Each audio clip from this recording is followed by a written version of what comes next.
Lifeline clinical laboratory अत्याधुनिक machinery युक्त computerised व मान्यता प्राप्त लॅबोरेटरी, अल्प दरात रक्त, लघवी, थुंकी व सर्व प्रकारच्या तपासणीचे विश्वसनीय केंद्र। आमचा पत्ता गोकुळ नगरी रोड, डॉक्टर जपे हॉस्पिटल शेजारी, तालुका कोपरगाव। संपर्क क्रमांक 80 07 80 76 58 व 82 75 38 86 48। कोपरगाव मतदारसंघातील गरजू दिव्यांग व्यक्तींना आवश्यकतेनुसार लागणाऱ्या कृत्रिम अवयवांचे आमदार आशुतोष काळे यांच्या पुढाकारातून वाटप करण्यात येणार आहे। त्यासाठी आज शुक्रवार दिनांक 14 जून रोजी कोपरगाव शहरातील महात्मा गांधी जिल्हा प्रदर्शन चॅरिटेबल ट्रस्ट या ठिकाणी fellowship of physical handicapped Mumbai व आमदार आशुतोष काळे यांच्या सहकार्यातून व मनसे दिव्यांग सेनेचे जिल्हा अध्यक्ष योगेश गंगवाल यांच्या मदतीने कृत्रिम अवयव मोजमाप व आवश्यक साहित्य नोंदणी शिबिराचे आयोजन करण्यात आले होते। सदर शिबिरामध्ये दिव्यांग बांधवांचे कृत्रिम अवयवांसाठी मोजमाप घेण्यात आले असून त्यांना आवश्यक असलेल्या साहित्याची नोंद घेण्यात आली आहे। लवकरच या कृत्रिम अवयवांचे व आवश्यक साहित्याचे दिव्यांग बांधवांना वाटप आमदार आशुतोष काळे यांच्या वतीने केले जाणार आहे।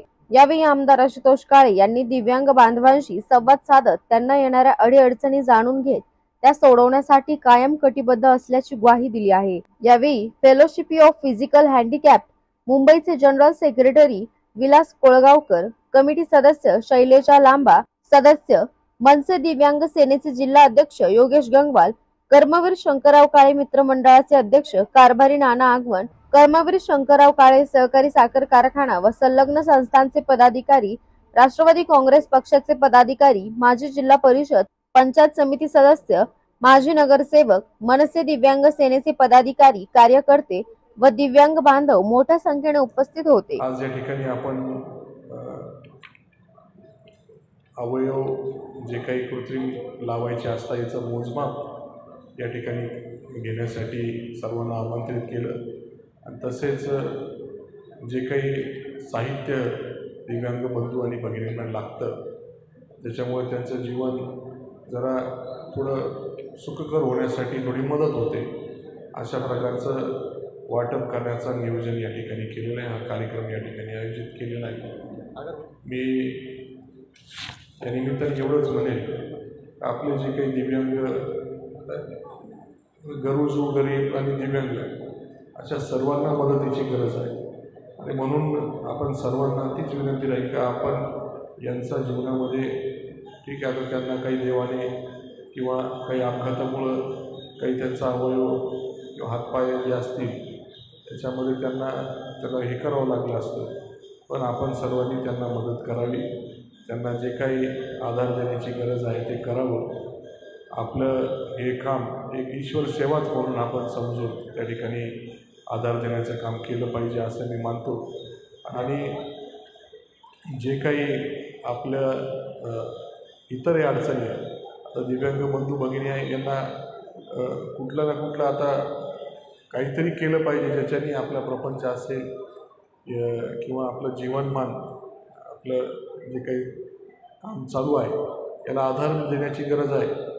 तर नुसतं अवयव दिले, पण जर आपल्या कुठल्या बाकीच्या अडचणी असतील, आता मला काही अर्ज मिळाले त्याच्यामध्ये इथं काही शासनाची मदत लागणारी, नगरपालिका असेल, पोलीस स्टेशन असेल, जी कुठली अजून अडचण असेल शासकीय कार्यालयाची किंवा त्यांच्याकडनं मदतीची अपेक्षा असेल तर निश्चितपणे आपण मला ते सांगावं। आपल्या ज्या काही अडचणी असतील ते सोडवण्यासाठी मी निश्चित प्रयत्न करेल।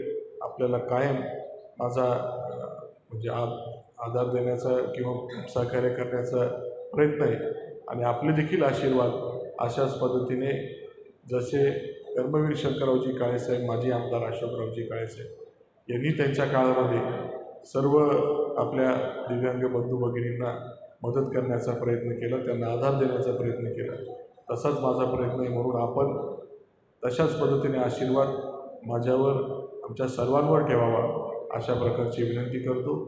एवढं बोलतो।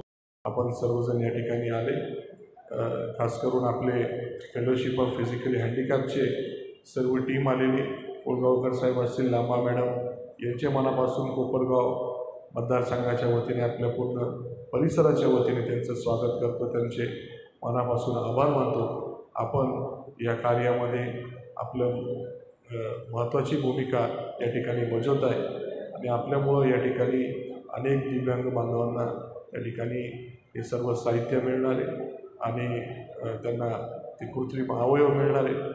आता करणं गरजेचं आहे, कारण काही लोकांची खरोखर अडचण आहे. पाहिलं आम्ही आता.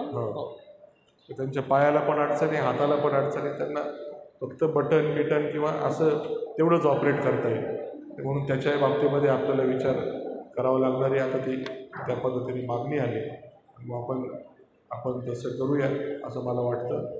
आपणही त्याच्यामध्ये काही अजून असेल आपलं मार्गदर्शन करावं एवढी विनंती करतो. आपल्या सर्वांचं मी मनापासून स्वागत करतो. आपले सर्वांचे आभार मानतो आणि माझे 2 शब्द थांबवतो. धन्यवाद.